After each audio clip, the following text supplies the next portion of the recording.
I sat in the third seat from the back of the train. The warm air around me flowed gently, and the vividness of it all made me question if it was really a dream. "We are departing now," announced the conductor, and the train started moving. My heart raced with a mix of anxiety and anticipation about what would happen next. As soon as the train left the platform, it entered a tunnel. An eerie purple light illuminated the inside of the tunnel. I thought to myself, this view reminds me of the thrill ride I rode as a child at an amusement park. Even this train is like the monkey train, just drawing from my past memories, so there's nothing scary about it. Just then, another announcement came on. "Next stop, live preparation, live preparation." Live preparation for fish? As I pondered this, I suddenly heard a piercing scream from behind me.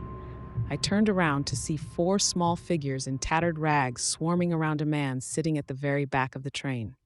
Upon closer inspection, I saw that the man had been sliced open with a blade, resembling a fish prepared for sashimi. The overwhelming stench filled the air, and the man screamed continuously in agony, his voice painfully loud. His organs were being removed one after another, scattering blood-soaked organs around. A pale woman with long hair sat just behind me, but she remained silent, staring straight ahead, seemingly indifferent to the chaos behind her. I was shocked by the unexpected turn of events and began to wonder if this was truly a dream. Feeling scared, I decided to watch a little longer before waking up. When I regained my composure, the man at the back was gone. However, a bloody red and black mess of flesh and blood remained. The woman behind me still stared blankly at a single point.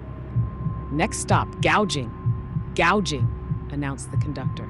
This time, 2 small figures appeared and began gouging out the woman's eyes with what looked like serrated spoons. Her previously expressionless face contorted in pain, and she screamed so loudly that it felt like my eardrums would burst. Her eyeballs were popping out, and the smell of blood and sweat was overwhelming. Terrified, I trembled, crouching and facing forward. I knew this was the moment to get out. I couldn't handle any more. Besides, by order, I was next in line, sitting in the third seat. I tried to wake up from the dream, but curiosity got the better of me, and I decided to hear the next announcement before escaping. "Next stop, minced meat. Minced meat," announced the conductor. This was the worst. I could easily imagine what would happen next, so I focused all my energy on waking up from the dream. "Wake up, wake up, wake up," I chanted. Usually, this strong urge would work. Suddenly, I heard the whirring of a machine. This time, the small figures climbed onto my lap and brought a strange machine closer. Realizing it was probably a tool to mince me, I chanted even harder, "Wake up, wake up, wake up," squeezing my eyes shut. The whirring grew louder, and I felt the wind pressure on my face. Just as I thought it was over, it went silent. I managed to escape the nightmare, drenched in sweat and with tears streaming from my eyes. I got up and headed to the kitchen, drinking a large amount of water to calm down. I reminded myself that, as terrifyingly real as it was just a dream. The next day, I told all my friends at school about the dream, but they just found it amusing. After all, it was just a dream. 4 years passed.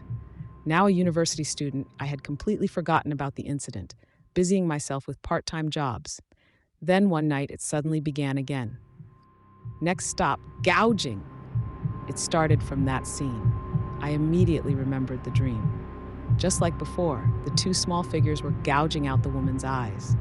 Realizing the danger, I quickly chanted, "Wake up, wake up, wake up." But this time, it was harder to wake up. "Next stop, minced meat, the conductor announced. It was getting really bad. The whirring approached. "Wake up, wake up, wake up, please wake up," I chanted desperately. Suddenly, it went silent. I thought I had escaped and was about to open my eyes when I heard a clear voice. "Are you going to run away again?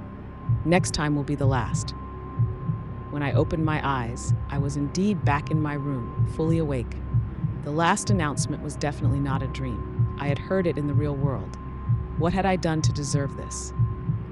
Since then, I haven't had the dream again, but I'm prepared for the possibility that I might die of a heart attack the next time it happens.